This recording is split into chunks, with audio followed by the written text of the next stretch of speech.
Hello my fellow riders and welcome to Riding Reviews. Today we are going to be talking about Q&A on motorbikes and some other things depending on how many questions get asked.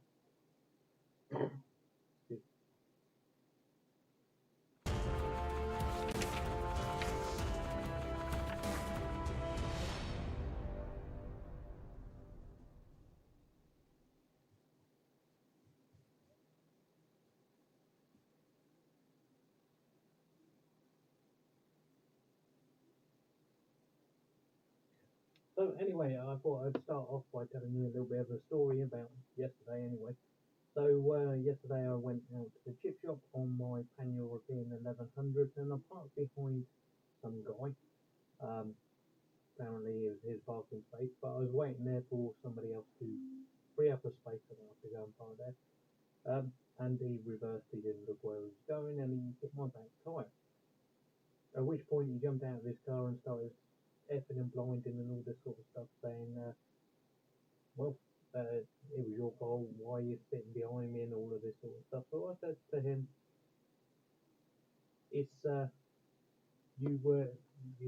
so it gives you the right to not be able to look behind you because it's your parking space. At which point he started getting aggressive and saying that, oh, it was your fault, I haven't done any damage to you, why are you shouting at me and all this sort of stuff.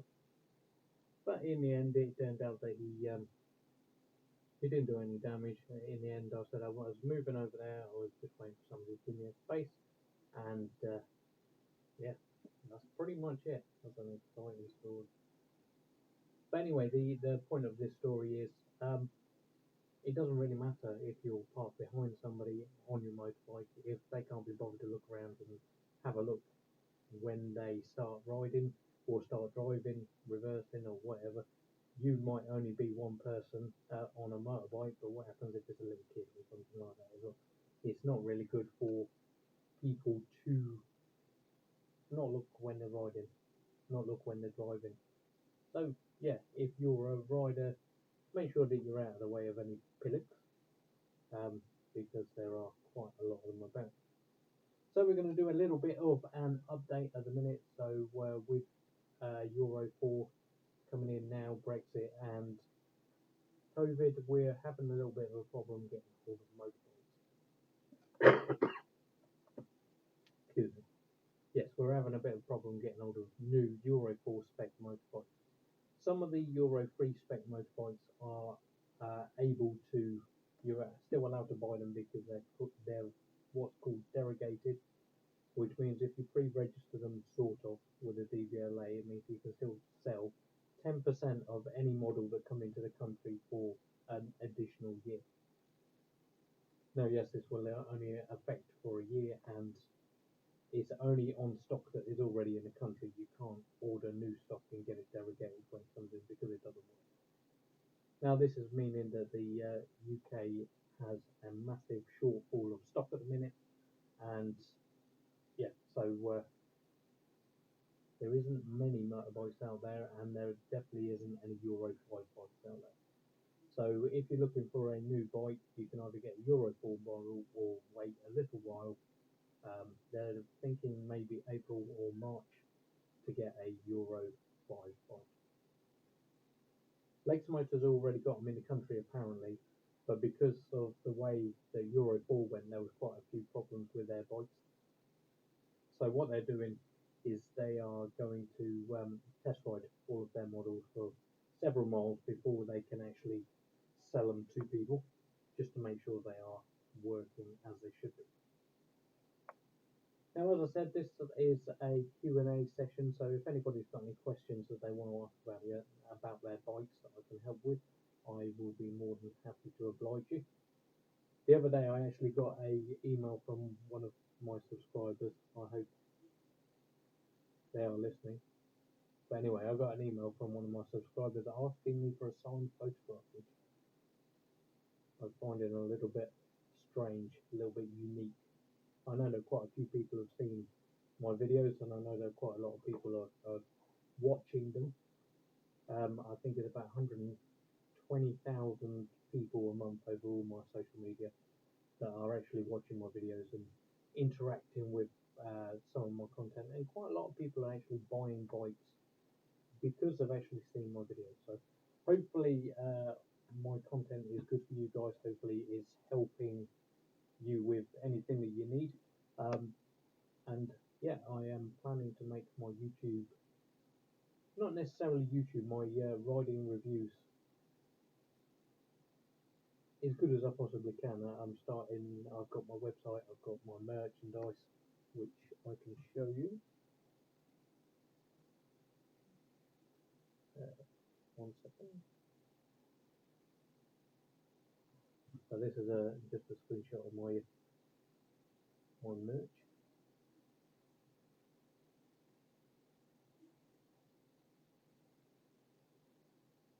And I've also got my website as well, which is www.ridingreviews.com. That's on my website.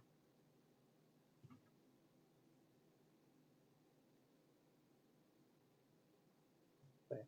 This is my website as well, as you can see. And this one's got loads of information of how to help you, all my YouTube videos, and has also got a forum on there so that you can go on and interact with other members as well. I'm on Facebook and all of that as well, so it is what it is. So, what's your favourite 50cc bike? Thank you for Road Revs for actually getting me started with a question. Been mumbling on a little bit. So anyway, my favourite 50cc bike at the minute is a cross between the two, which is the Yamazaki YM50 RE. The reason why is because I've been building them for about 5 years, and loads of different iterations of different motorbikes, different Yamazaki styles. There was the Yamazaki 3D, RED, Monster, and all that, and I pretty much had a hand in all of those bikes. And my other favourite at the minute is the Bullet Hero 50, because it's got one of the best engines out of the Chinese motorbikes. It's got the double overhead cam engine. So hopefully that's answered your question. And anybody else got any questions, or am I going to have to mumble on about something else?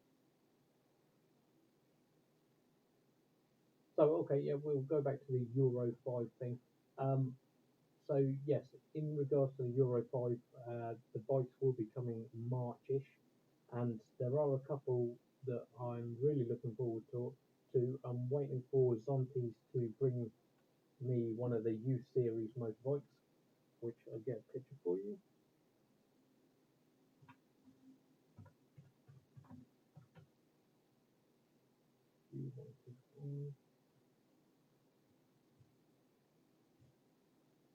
One second, Zontes. So this is their new U series motorbike, and this is supposed to be like 16.5 horsepower, 18.5 horsepower, restricted to 14 so that it's legal for the UK. So that is supposed to be a really, really nice bike, and they're going to bring one up as soon as lockdown's done. Sorry. As soon as lockdown's done and they can actually legally come and let me use one, then we'll get a video of one of those as well.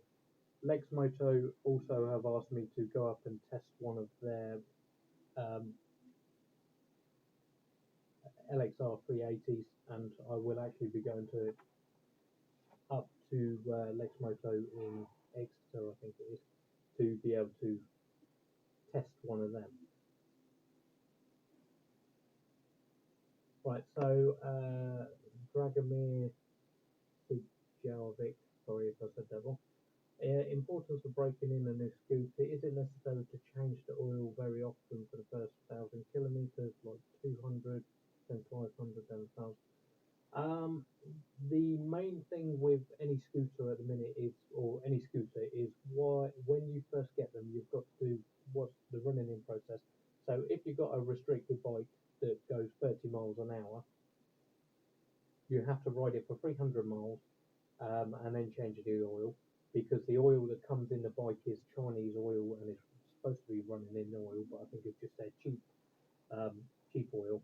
And the whole point of that is to make it so that when the piston goes up and down the bore of the engine, it breaks off little pieces of metal that go into the bottom of the engine. Now, if you don't change your oil often enough, all those little pieces of engine, if there's no filter, go back up to the top and then come down again. So that means that they're rubbing the piston and the sidewalls of your shaft. That sounds wrong, but they're in theory they're going to end up making it so the longevity of your engine isn't as long as it should be.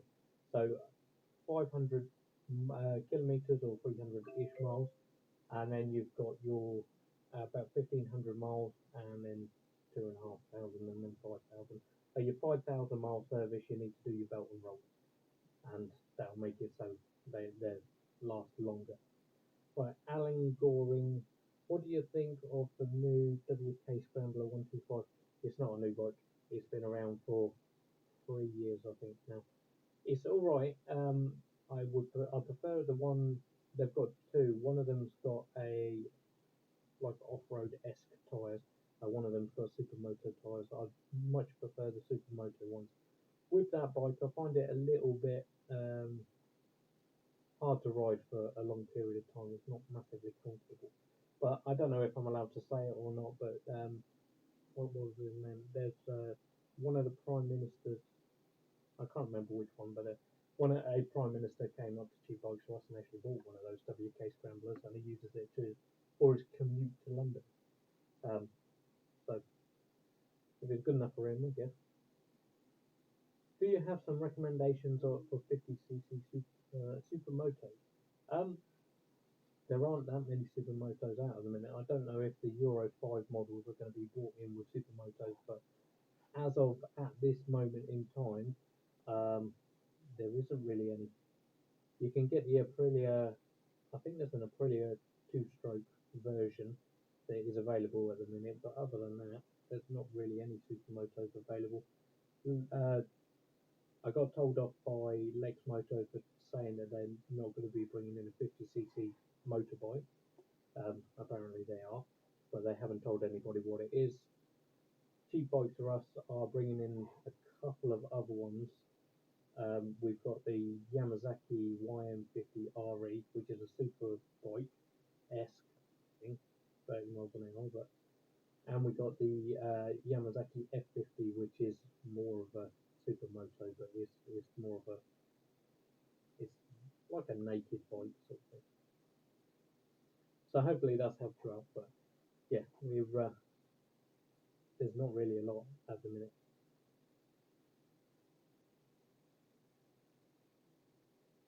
Sorry about the sound there. This is the first time I've used this setup. I'll see if I can turn it up a bit. Um,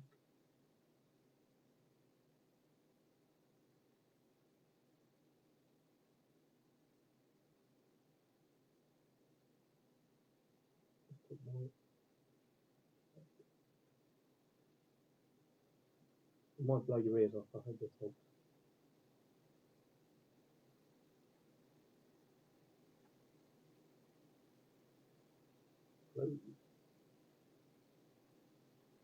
So anyway, yeah, I'm not. I hope this has helped. I hope that's actually turned up the audio for you. Um, but yeah, just text me back and tell me if you can hear it or not.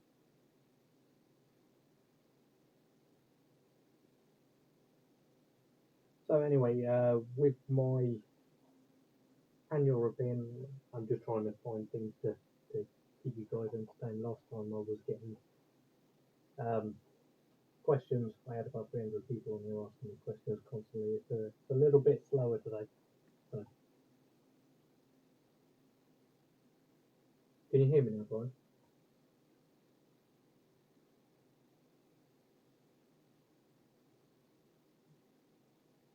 So anyway, we'll start asking some other questions. I'll tell you what my plan is for riding reviews anyway. So anyway, as I was saying, the Zontes are going to bring me a ZT125U for me to test test ride. Apparently it's the same one that they were using on Motorcycle News. They had it first, and then somebody else had it, and they're letting me have it. But because of the way the lockdown went, they were going to bring it just before lockdown, but because of lockdown, they aren't allowed up to the shop. And that's another thing as well. With the motorbike industry at the moment, there's going to be a lot of shops that are closed. My favourite 125, I'm hoping it's going to be the ZT125U, but I don't know yet. I'm quite a fan of, I like this Keyway Superlight, and I like the Keyway S, is it Keyway? Yeah, the S version, because I'm more of I like a commuter bike. I don't really like to lay down flat on the tanks and all that sort of thing. They're not really my sort of bike. They, especially on the LXR, the tank, the way that the tank goes, they're it digs into your thighs. But that's something I don't like about those. But yeah, my favourite bike, I don't know. I've tested about 5,500 different bikes, and quite a lot of them have got quite a few quirks, and there's some that I don't like. But yeah, I haven't really got a favourite. Still very muted. Alright. Let me see if I can turn it up in Windows. Sorry, I'm cracking a bit.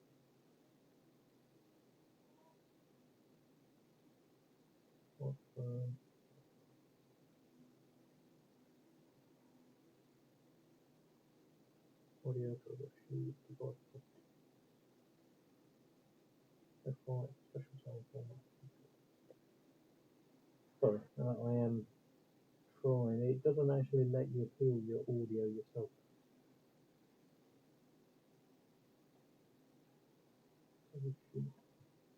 Is it better than it was before? Right, I think settings.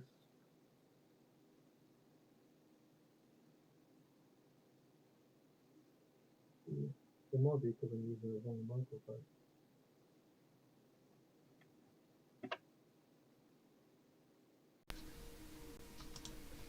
Is that any better? Yeah, sorry. When it was set up on my other house, it wasn't a problem, but... Right, where was I? Have you ever driven a Raju MRT Pro? If not, would you? I'm willing to test ride any bike. The way that Riding Reviews works is I'm not actually my riding reviews. Everything that I do on my riding reviews has legally nothing to do with Cheap Bikes for Us, and if I want to say that everything's pants, I can do, and there's absolutely nothing they could say about it. But the way that we work is because I test ride all of Cheap Bikes for Us's bike. I give him I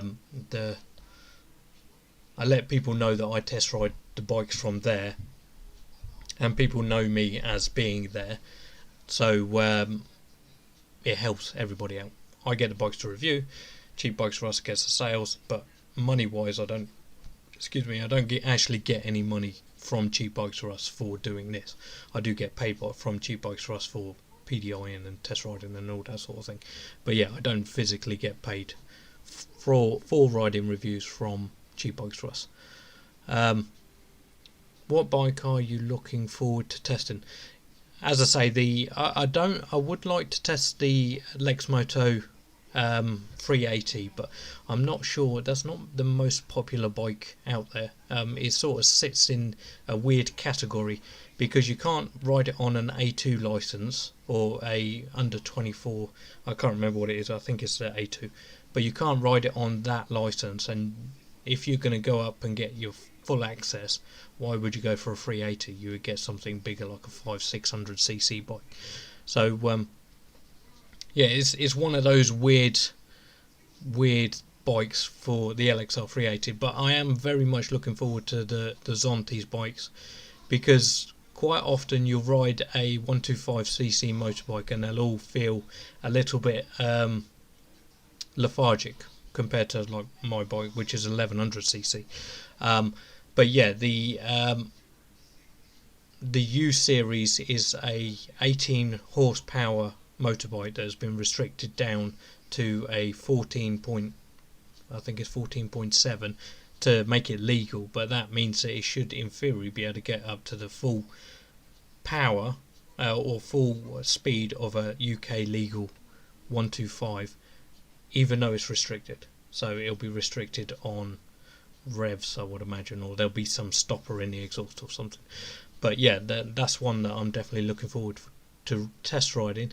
The problem is at the minute is all of the Euro 5 motorbikes, nobody's actually said what they're getting.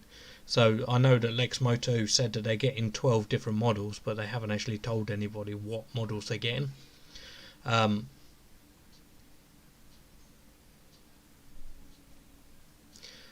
Yeah, so nobody's actually saying what motorbikes they're getting for Euro 5. So we know that our Yamazaki YM50RE is coming in fuel injected, and the Fosti F50 was Euro 5 spec anyway, so that won't make any difference.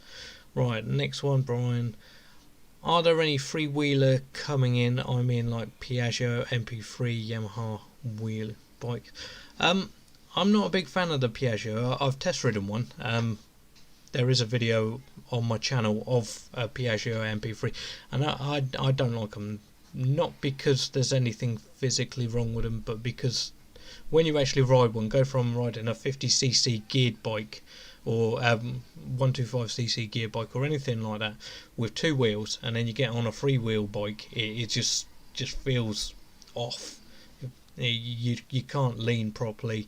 I'm sure they're absolutely fine once you've rode them for quite a period of time, but as it stands right now, when you lean on them after riding a 125 or whatever two-wheel vehicle, they don't quite lean properly. For me, I didn't give it a very good review when I did it, and I got a lot of comeback off of it, but it is what it is. I'm here to give you my honest opinion, and I try that quite hard. But yeah, I'm not gonna bow down to people that say that I shouldn't be saying this, that, the other about a bike. If I don't like it, I'm gonna say I don't like it. If they don't like the fact that I don't like it, then they have to deal with it. Right, let's see.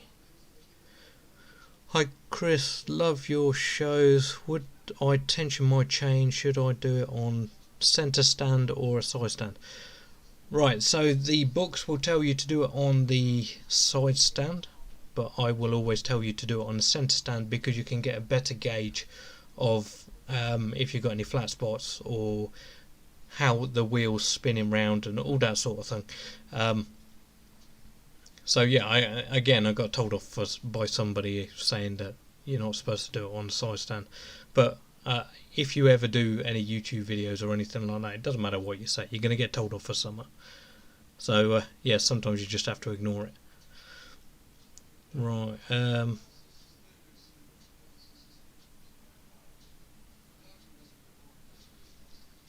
In theory, Fred, I disagree. Well, I never tighten a chain when I'm sitting on a bike. How reliable is the Lexmoto Iska, and what are your thoughts? The Lexmoto Iska, they did have an issue with a fuel pump issue at one point, but it's that got sorted out. That was a Euro 4 thing.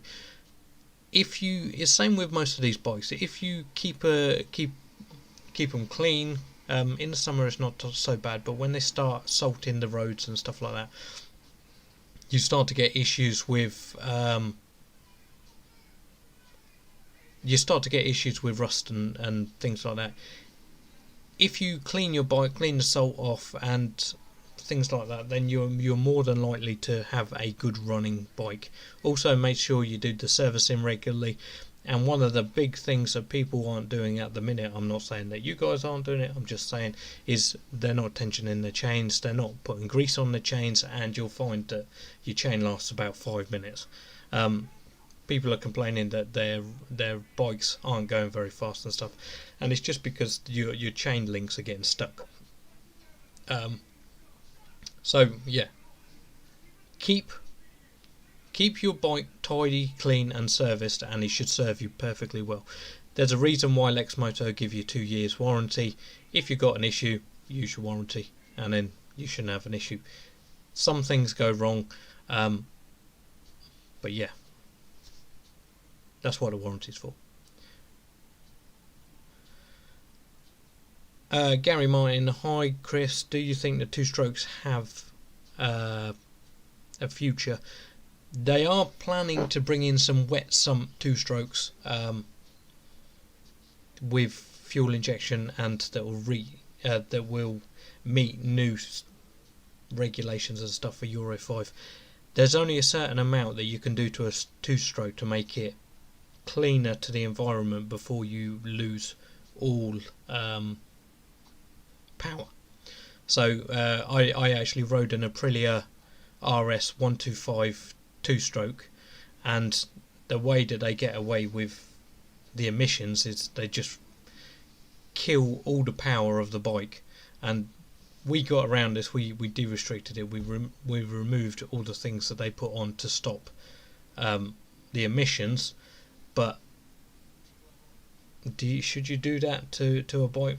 Sort of, not really. We had to remove the airbox because there's a thingy in the airbox that reduces emissions but also kills loads and loads of power, and they're supposed to be a 33 horsepower bike. So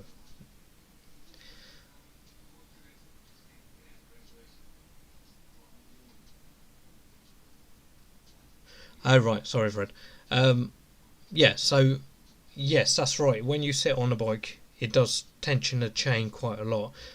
Most manufacturers will tell you that you need to tension your chain on the side stand to where there's about 20 mils worth of play upside down, up and down.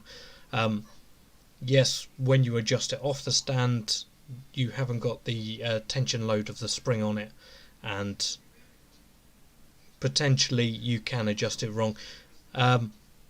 We've never had a problem with that by doing it on the centre stand. If we don't use the centre stand, we use a paddock stand anyway, and it just makes it a lot easier. One, to find out exactly if you've got any tight spots or anything like that, and another thing, it's easier to spin it to be able to get a good coat of grease over the whole chain. So hopefully that's sorted out.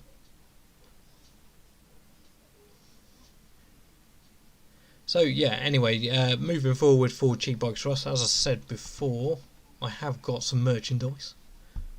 I don't know if anybody's going to buy it, but might as well. So I will show you. So yeah, anyway, t-shirts, bumper stickers and all that sort of stuff. When I get up to 10,000 subscribers, you can get a little link underneath your videos with all this sort of stuff. So if it's good enough for Mr. Beats, it's good enough for me. So I'll switch it back.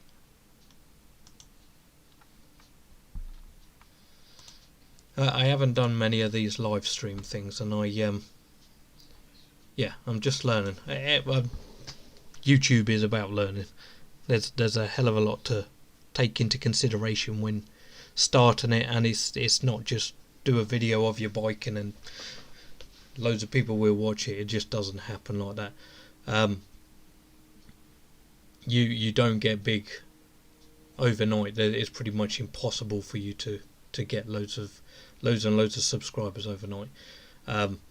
You've got to so you've got to build up incrementally, and how many thousands of hours of videos of people saying that, oh yeah, my video did this, my video did that, is pretty much all a load of rubbish. If you look at people like Mr. Beast, his videos didn't do anything for about 10 years, and then after that he went viral and he's now almost a billionaire. So I don't think I'm ever going to be a billionaire. But if I can help people out and get to ride loads of different motorbikes, I'll be happy. So anyway, unless anybody's got anything else to say, I think I'm going to call it a day. I think maybe people, because they can't get out on their bikes, they don't want to hear people talking about their bikes. So if you've got any other questions, fire them in quickly. If not, I am going to call it a day. White helmet or black helmet? Alright, this is one of those questions that it doesn't matter. It doesn't make any difference. I ride and test ride my bike, and I've got a full an industrial jacket that's completely yellow. I got a white helmet. Usually I'm on a high coloured bike and people don't see me anyway. People aren't going to see you. The best thing to do is, if you want to be seen when you're coming up to a junction and stuff like that, is wiggle your bum on your bike, because people aren't going to see if they're seeing a bike coming straight towards them, they probably won't see it. If they see the light doing this, then their peripheral vision will catch it doing that. And yeah, but colours, everybody says, oh yeah, wear high vis, wear this, wear that. It doesn't make any difference, not really. So the best thing I can suggest is wear what you like. Wear a helmet, but wear whatever colour you like. Sound is much better. Got to go. Looking after grandchildren. Need to leave the session. All the best for everything. Need a sidecar test. Let me know if I have a few, and I'll looking for another. I'll test ride anything. I'll give it a go. As I say, my count's up to about 5,500 bikes now. So, yeah, why not? Do you think there will be more parts available for the Yamazaki YM50 in the future? Yes, there will be more parts. There is a sort of semi-legal requirement for you to keep parts for the YM50-RE. We still have some parts for the Yamazaki YM50 3D, and they're about 4 years old. So, yeah, if you need parts, there will always be YM50RE parts coming in. You just might have to wait a month or so. The thing that's the hardest to get on the Yamazaki is the mirrors, because people fall off and order mirrors pretty much every day. So, my first bike was I think it was a Lexmoto Apollo 125cc, and that is actually how I got into motorbiking. So it wasn't actually that long ago. I met my partner, my girlfriend, the mother of my children, about 8 years. Yeah, about 8 years ago now. She's over there. She's not listening, but yeah, she is about 8 years ago now. And I came over to Milton Keynes. I had a BMW 3.5 litre, and couldn't afford to ride back and forth to Northampton from Milton Keynes every day, so I swapped it for a cheap car, and I swapped the owner of Cheap Bikes for Us for an Apollo RS 125. Lexmoto Apollo RS 125. And the reason why I started working at Cheap Bikes for Us is because I went in there to complain about something wrong with a bike, and it was not the head gasket, but the gasket underneath, so the gasket that seals between the bottom half of the bike and the top half of the bike, bottom half of the engine and top half of the engine. And he said, well, I can't fix it now, I can't do this at the minute. And he said, we just got to talk, and he said, have you got a job in Milton Keynes? I said no. And I ended up going there, fixing my own bike, and he gave me a job. So this is one of those things as well. I am a trained Microsoft certified systems engineer. I have a couple of MCPs. I have system support level 2 in IT, and I have a CompTIA A+, which means absolutely diddly squat, because you can't use it unless you've got experience, and I couldn't get experience, so my certificate is now worthless. And it's the same with mechanics. I am not a fully trained mechanic. I didn't go to college to do it. I didn't I haven't had any city and guilds qualifications or anything like that, but by far I know more about motorbikes than quite a lot of the other garages too. We get phone calls quite often. I get having other garages ask us questions about bikes, and every time there's a technical question about a motorbike, I get past the phone. So it is what it is. Anyway, I'll stop mumbling now. Shang proof, if you do buy one of those riding reviews mugs, you'll be the second person to have one, because I got one. I actually bought one of my own mugs. So Gary Martin, love at first bike. Not really. I didn't really like that bike. I bought that. I had a CM125. I did love that bike.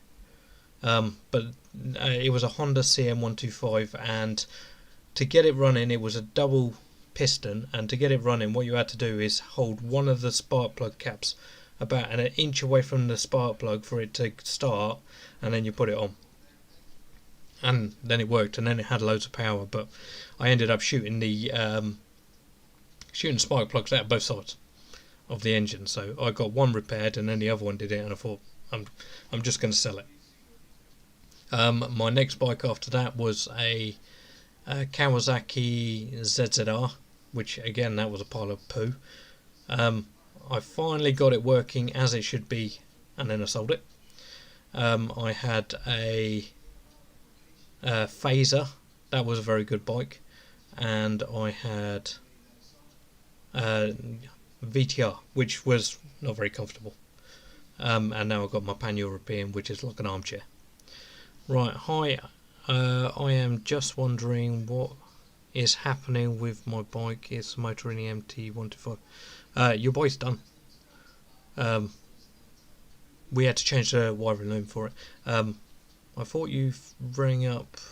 Oh, no, you didn't ring up. Yeah, you can pick it up on Monday if you want to.